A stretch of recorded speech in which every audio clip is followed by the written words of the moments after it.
ولایت نیوز میں آپ کا خیر مقدم ہے۔ سعودی عرب اسرائیل کو تسلیم کرنے کو تیار، جلد ہوگا بڑا اعلان۔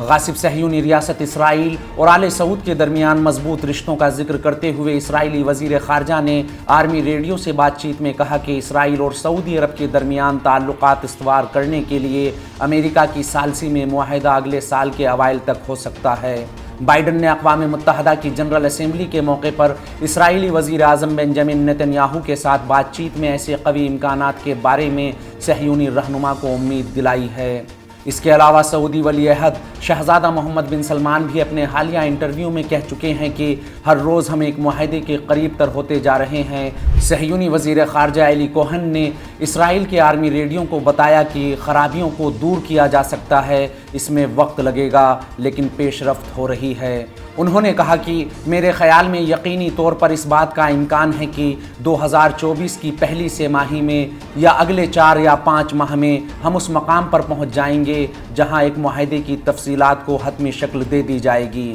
وہیں دوسری جانب سعودی ولی عہد محمد بن سلمان نے اسرائیل سے تعلقات کے سوال پر ایک انٹرویو میں کہا کہ ریاض امریکہ کے ساتھ ایک دفاعی معاہدہ چاہتا ہے جس میں اس پر امریکی ہتھیاروں کی فروخت اور اپنے سویلین نیوکلیئر پروگرام کو تیار کرنے میں معاونت بھی شامل ہے۔